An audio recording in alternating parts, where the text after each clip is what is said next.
নমস্কার, আমি স্বপন। ইভিএম নিউজে আপনাদের সকলকে স্বাগত। এই মুহূর্তে একটা ছোট্ট ভিডিও করে একটা ভিডিও বার্তা দেওয়ার প্রয়োজন অনুভব করলাম। কালীঘাটে মমতা ব্যানার্জির বাড়িতে বৈঠক এবং একজন সাংবাদিক সেই বৈঠকে তিনি মধ্যস্থতা করেছেন বলে আমরা খবর পাচ্ছি। ফলে আমরা বুঝতে পারছি আন্দোলনের আপাতত পরিসমাপ্তি বোধহয় ঘটতে চলেছে, সেই দিকেই বোধহয় আন্দোলন গড়িয়ে গেল। অর্থাৎ আন্দোলনের যে কথা শুভেন্দু অধিকারী এক্ষুনি বললেন, তিনি আজকে দাঁড়িয়ে ধর্মতলায় প্রতিবাদ মঞ্চ থেকে বলেছেন যে এই আন্দোলন ওই যে চিকিৎসকদের যে দাবি দেওয়া তার সঙ্গে আমাদের দাবি দেওয়ার কোনো মিল নেই। তাদের দাবি দেওয়া তাদের স্বাস্থ্য পরিষেবা ইত্যাদি বিষয় নিয়ে আন্দোলন, আর আমাদের দাবি দেওয়া আমাদের বোনের তার প্রতি যে অত্যাচার হয়েছে, অপরাধ হয়েছে, সেই অপরাধীদের সাজা দেওয়া, তার জন্য বিনীত গোয়েলের পদত্যাগের দাবি করা, তার জন্য মমতা ব্যানার্জির পদত্যাগের দাবি করা, এটা উল্লেখ করেছেন তিনি। পাশাপাশি যে বিষয়টা আমাদের এখন মনে হচ্ছে, আমি বারবার বলছিলাম যে এই আন্দোলনের বোধহয় কোথাও একটা শেষ করার একটা ইঙ্গিত আমরা বারবার পাচ্ছিলাম। আমরা শুভেন্দু অধিকারীর গলাতেও সেরকম স্বর আমরা সন্ধ্যেবেলার দিকেই পাচ্ছিলাম, তার পুরো প্রেস মিটেই সেরকম ধরনের কথা ঝরে পড়ছিল এবং আমরা জানতে পারছিলাম বিগত বেশ দু একদিন ধরেই আমরা বুঝতে পারছিলাম যে আন্দোলনকারীদের মধ্যে একটা চাপ তৈরি হচ্ছিল, তার ভেতর থেকে একটা চাপ তৈরি করা হচ্ছিল এবং সেই চাপের কারণেই আন্দোলনকারীদের একটা অংশ তারা চাইছিল দ্রুত এবার এখান থেকে সমস্ত পাত্তাড়ি গুটিয়ে নিয়ে তারা চলে যেতে চাইছিল।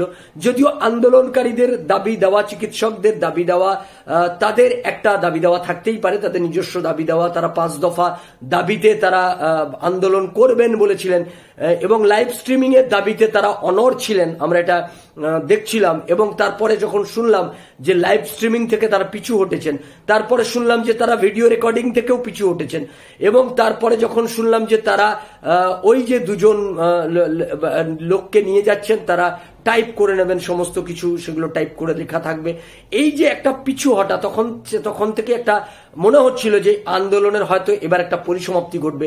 এবং এখন যখন দেখতে পাচ্ছি যে গোটা মিটিংটা হয়ে যাওয়ার পর মমতা ব্যানার্জি তিনি প্রেস মিট করবেন, সুতরাং বোঝাই যাচ্ছে আন্দোলনকারী এবং আন্দোলনের শেষ মমতা ব্যানার্জি যখন প্রেস মিট করতে চলেছেন, সেক্ষেত্রে কি হতে পারে আমরা একটা আগাম আইডিয়া করতে পারছি।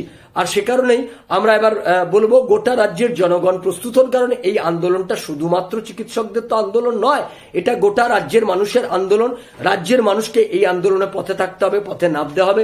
রাজ্যের মানুষ গোটা রাজ্যের বিভিন্ন জায়গায় রাত দখল কর্মসূচি করেছেন, তারা সেখানে থেকেছেন, পথে নেমেছেন, এই আন্দোলন করেছেন। ফলে আমরা এটা বুঝতে পারছি যে এই আন্দোলনের আপাতত মনে হচ্ছে, আমি ফাইন, যদিও এই গোটা বিষয়টা সম্পর্কে এখনই নিশ্চিত নয়, তবে যে ইঙ্গিত আমরা পাচ্ছি তাতে মনে হচ্ছে যে আপাতত আন্দোলনের জবনিকা পতন হলো। চিকিৎসকদের এই আন্দোলন আপাতত পাত্তাড়ি গুটিয়ে তারা ফিরে যাবেন তাদের কাজে, কারণ প্রত্যেকেরই ক্যারিয়ার আছে, ভবিষ্যৎ আছে, এগুলো আছে। আন্দোলন বেশি দিন কখনোই চলে না, এরকম একটা অসংগঠিত আন্দোলন খুব বেশি দিন টেনে নেওয়া যায় না।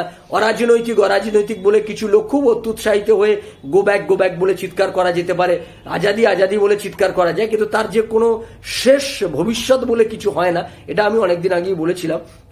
এখন সেই পরিসমাপ্তির কথা ভেবে আমার মনে হচ্ছে বোধহয় আমরা সঠিকই ছিলাম। এই আন্দোলনের আজকের যে পরিসমাপ্তি হচ্ছে আমরা সেদিকে নজর রাখবো। এখন এই মিটিং এর পর মমতা ব্যানার্জি প্রেস মিট করছে মানেই বোঝা যাচ্ছে যে আন্দোলনের আসলে ভবিষ্যৎটা কি, আমরা সেদিকেই নজর রাখছি। আপনারা নজর রাখুন ইভিএম নিউজের পর্দায়।